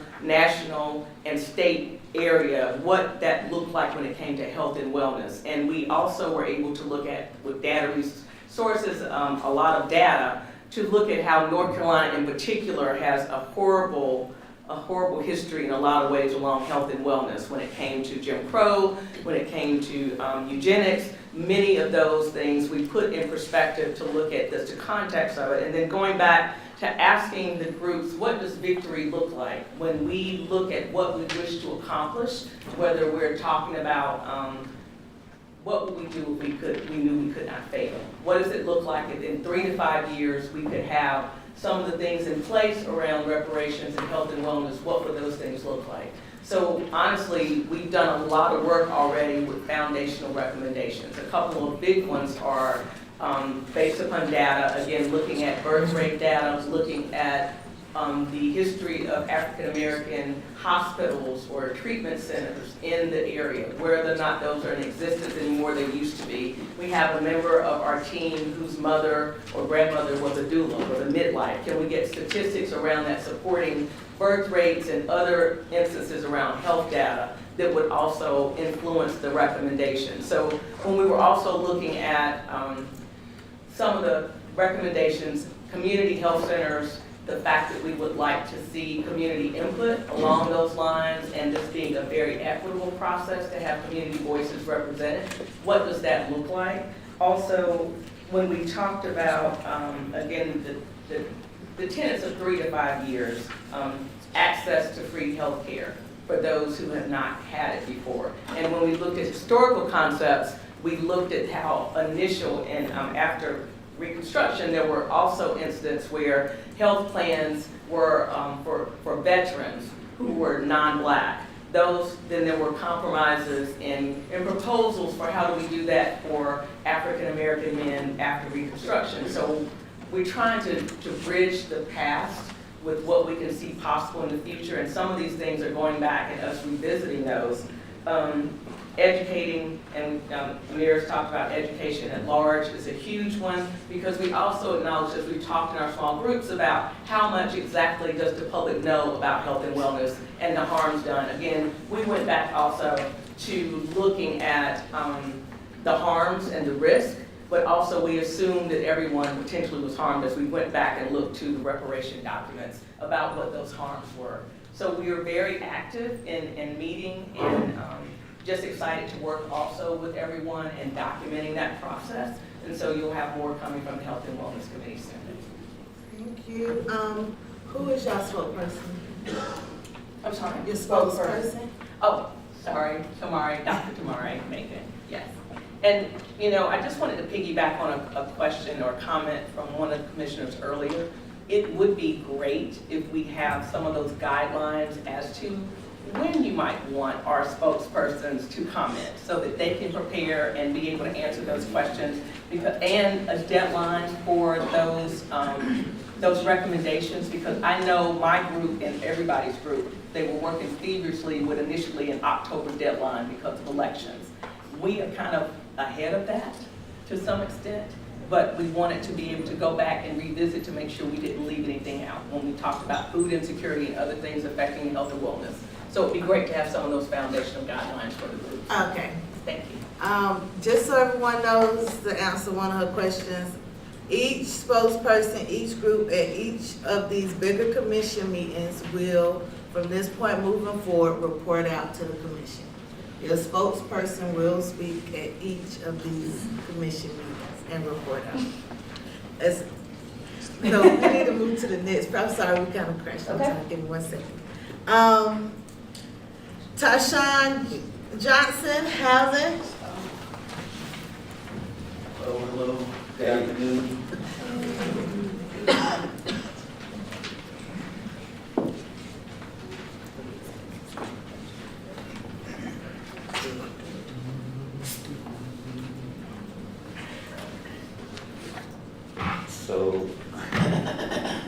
Good afternoon. My name is Ty Johnson, or Tyshawn Johnson. I go by Ty. I'm the housing facilitator for the reparations process. I'll start off by saying that I really love my group. You guys are amazing. I was very happy with the fact that I think that they really do have a very strong spirit. And that's something that's shown out, and it goes into what I saw as the primary aggravation, which was time usage. My group, we really hit the ground running, but there was kind of like nothing to do with the running. And so we ended up moving from that to having attendance issues and so on and so forth, where we're kind of still sitting on things. And so quick synopsis of our process. We met, did some nice team bonding, got through the pleasantries and so on, and went to naming some list of harms. I'm using a similar system to TARA, which is kind of like a third of the system that Dr. Lavender is using, which is just a spreadsheet to keep all of it compiled. For ours, we're compiling the harm, the recommendations, and then when we actually name the harm, and then additional things that we're looking for.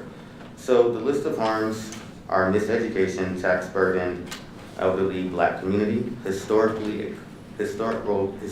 exclusion from private public development, lack of sustainable structures, land loss due to urban renewal, lack of Black business ownership with high employment opportunity, land loss due to urban renewal, affluent communities reshaping the lives of Black communities and Black communities at will. And then we had different lists of requests for information, because from that we came up with different solutions. Short term, some are a complete survey of all city-owned land and the usage, complete a survey of opportunity zones and how they have been used historically to make money for affluent populations and how they can be used for the Black community's benefit, research property development technology and how to directly understand how to make proposals, research property development technology and teaching community how to directly understand how to make proposals for how they want their community to look.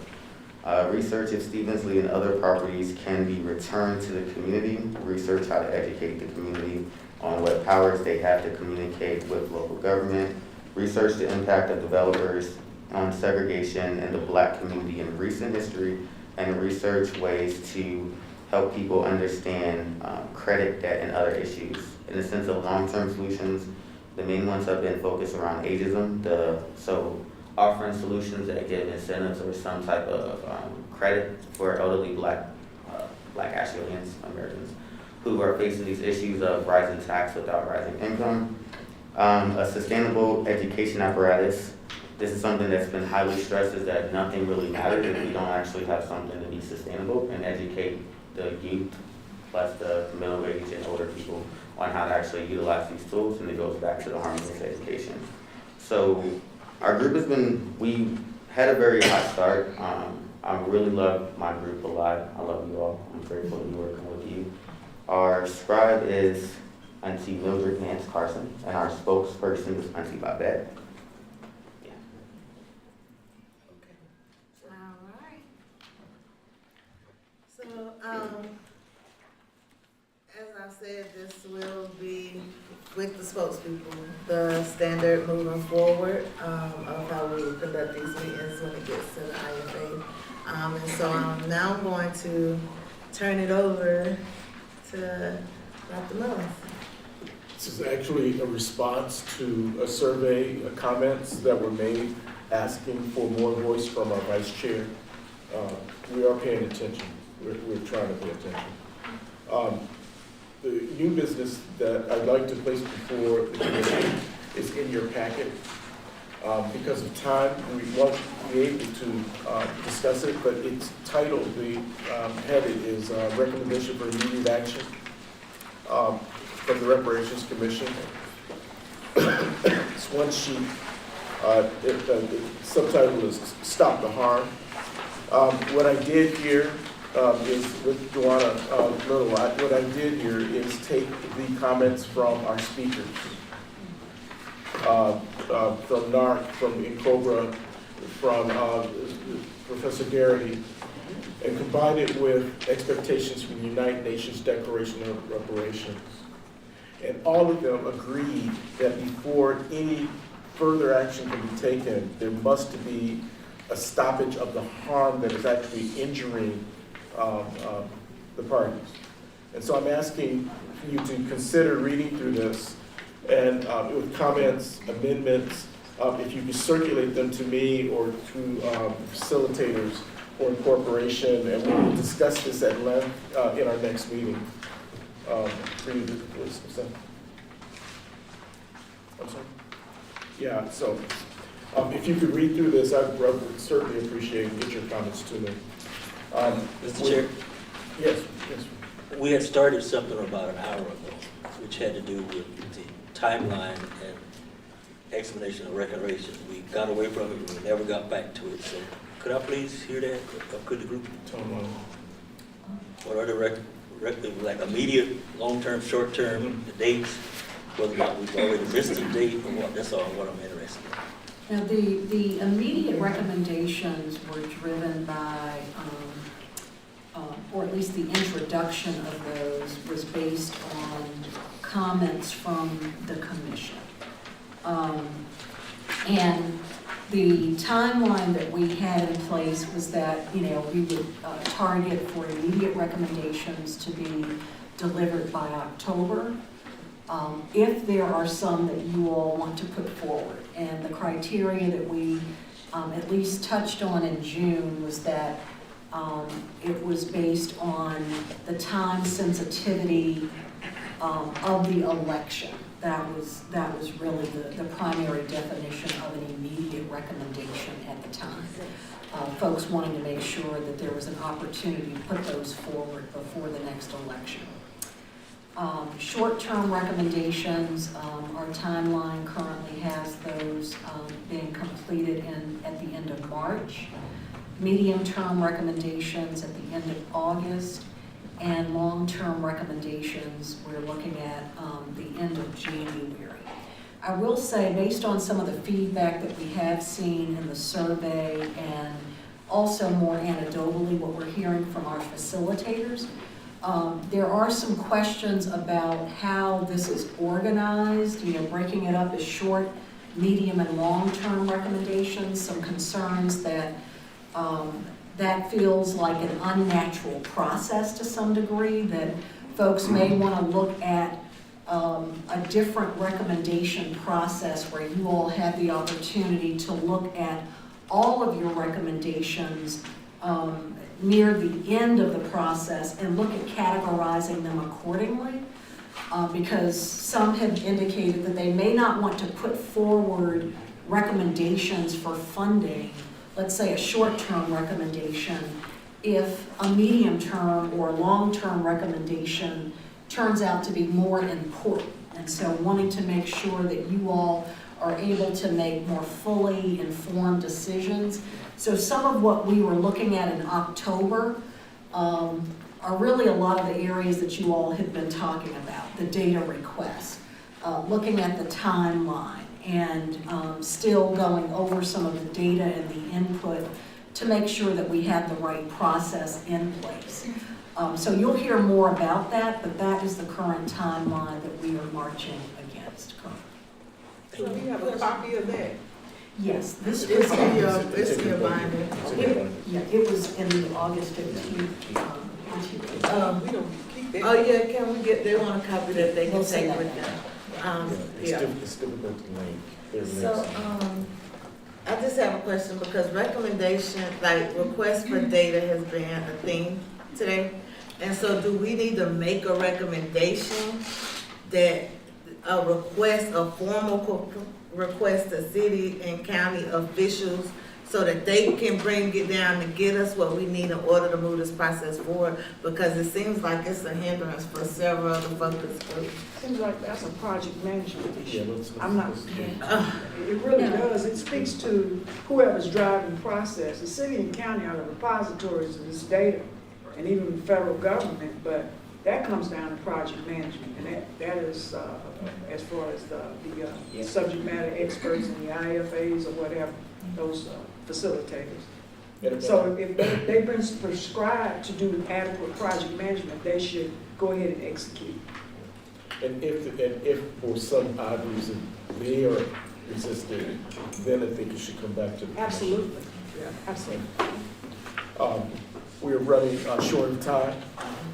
We have public comments. We've done round robin. We've been doing the commissioner input throughout the entire meeting. Did we skip? Did we miss people? Yes. Did we skip the input from commission members? That's what I'm addressing. Okay, I'm sorry. That's what I'm addressing. We've been having input on a variety of topics throughout the meeting, but there might be some that are still outstanding.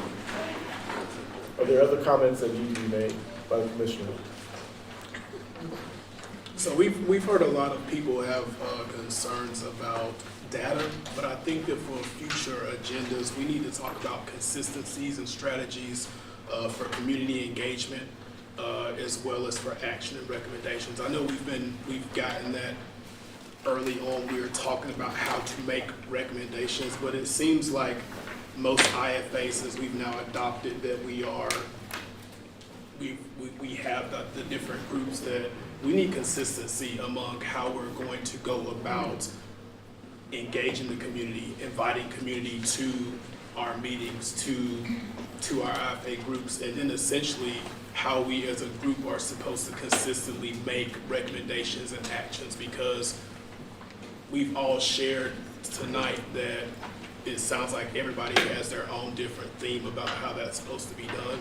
So I know that our group with education, that's one of our main things, is we wanted to hear from the other IFA groups so that we can be consistent with our recommendation and our short-term action. So I don't know if that is something that can be done within our 2-hour frame for the whole group, but at some point I think we do have to have something so that everybody is on board with moving forward, because we can't really talk about actions and recommendations if we're all thinking different things.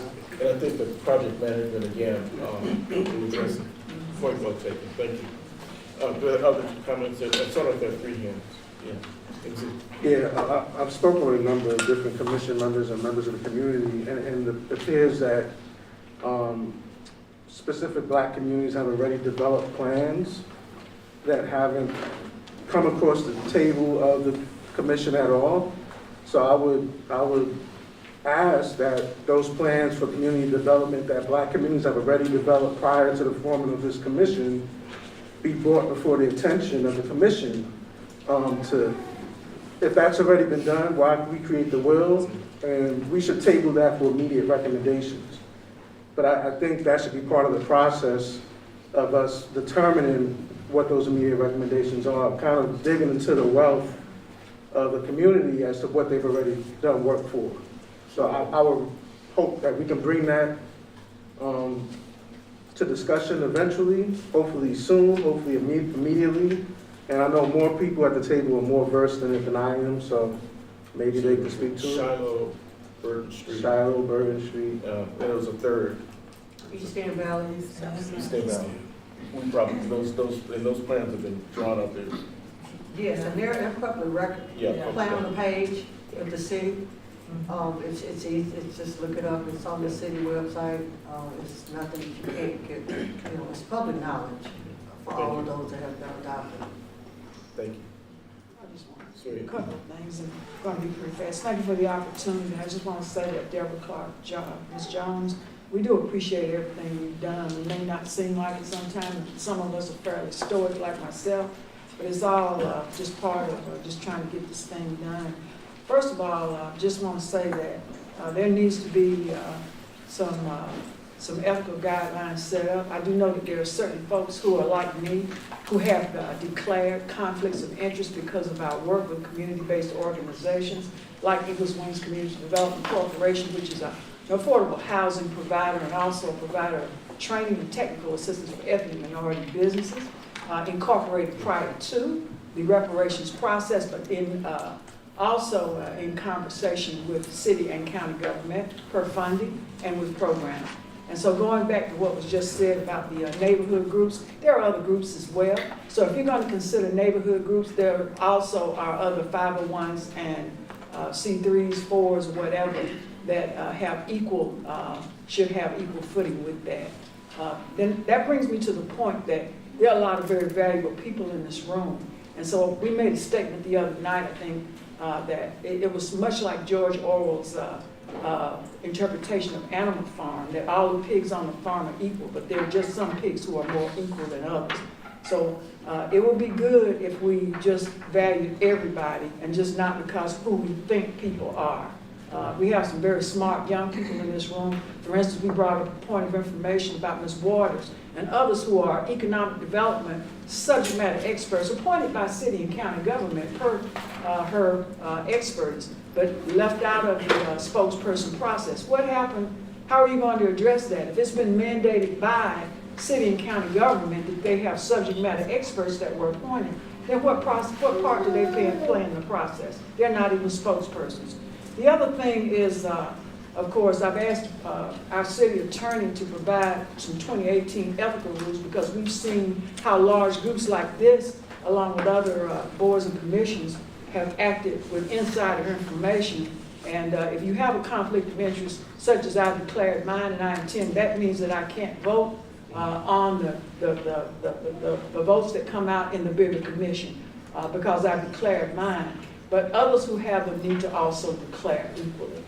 Moving on down the line, one other, I believe, I'm just really glad to have been appointed by county government in this role, and I serve on 3 of these. And what we intend to do is just use whatever data, and I've sent some of y'all some of the data, and including Mylan, who works as a researcher for Bunker County, information that we have that, but there are other also points of information that some of us may have that might be valuable.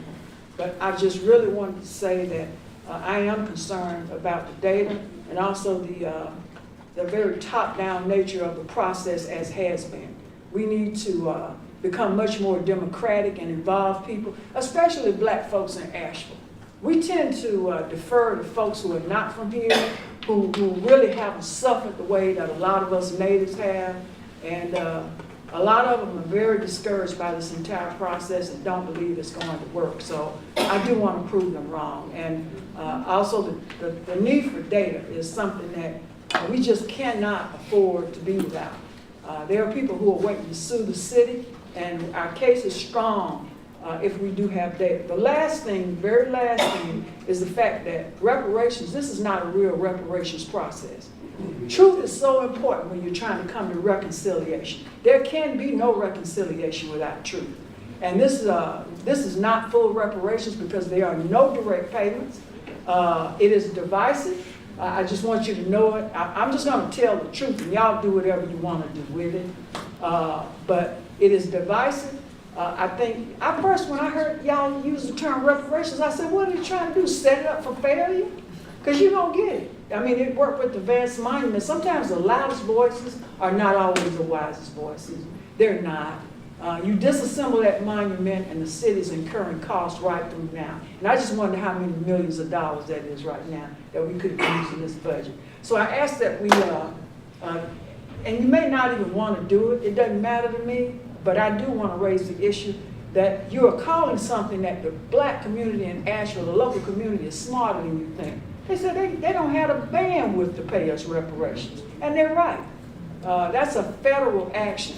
You can get notoriety by calling it reparations, but the black folks in Durham, North Carolina, do not call their process reparations. They call it something like community reinvestment. I'm interested in the money, not the notoriety or the fame. So I would welcome that. You need to start calling this thing exactly what it is, because people do not respect you when you are not honest with them. This is not a term, this is not what we're doing. We're not doing reparations. We're doing a housing voucher program, maybe, community reinvestment process, but where you're headed is down a path of litigation and more holdup. So don't shoot your own selves in the foot. I want to work with anybody. I don't care how you want to take this process. I can work with the devil himself. Thank you. But that's it. Thank you. Appreciate it. It's, we have 2 people who are listed for public comment. Mr. Thomas, 3 minutes. Sure. My public comment is very brief. Why, do I have to go? Yes. Be obedient. So we can hear you. You, Get up there, yeah. All right, I'm at the microphone. I just came up here to alert everybody to the Every Black Voice event that's coming up. It will be at Hillcrest Community Center. We have been engaging the community with Reparations Commission members. We're gonna have more events in the future, and you know, any Reparations Commissioner is definitely open to participate in the future events. At the one that's coming up, we have Osandu McPeters, Ms. C.C. Weston, and Thomas Priest. But that will be more of them, and let's see. I think that's it. What day? Saturday, November the 12th, from 1 to 4, at the Hillcrest Community Center. It doesn't seem like I'm any louder up here. It is. Same level. No. That's it. thank you. Mr. Gates?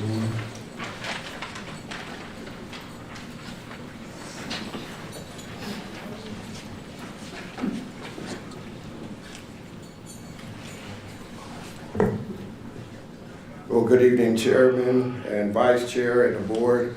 I'm Superintendent Ronald Gates. I'm the Senior Pastor of Greater Works Church of God in Christ. I am also the Social Action Chair for the IMA, and then the Chairman for the Eagles Wings Community Development Corporation, which is a 501c3 nonprofit organization that has been established since 2019, that consists of some 80 churches that span some 200 linear miles from Texana, Murphy to Hickory, North Carolina. Our mission, as far as Eagles Wings Community Development Corporation, is to create permanent, affordable housing, mixed-use income, and to provide competent outcome based on technical assistance, which is created through data that will be taken. We're working on establishing or helping those from rental to home ownership, to economic development, to business development, also to work build.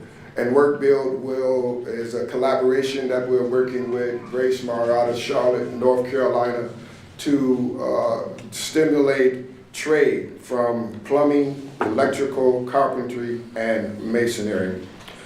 Our project, one of the projects that we're working on now, in which we have received the due diligence process survey back, will be established on Ashland Avenue, along with other projects that we are working on to reinvest and revitalize the African American community.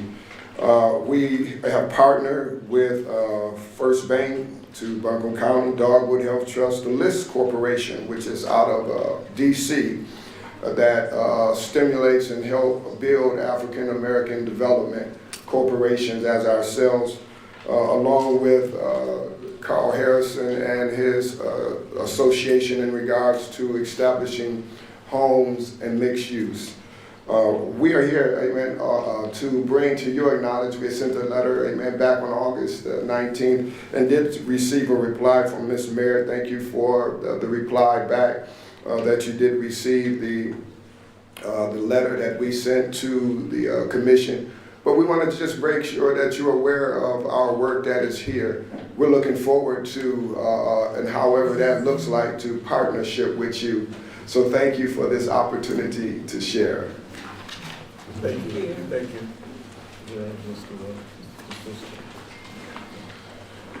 In wrap up, we're almost 10 minutes over.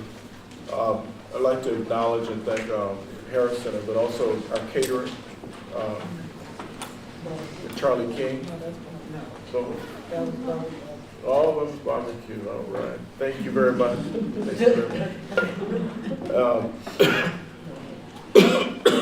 As we move forward, I encourage you all to be sure to stay in contact with our new facilitators and centralize and request the data will be at the beginning of our new process.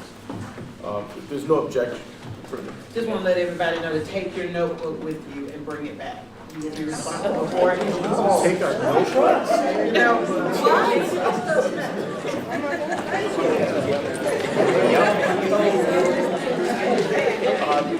We're taking a next meeting.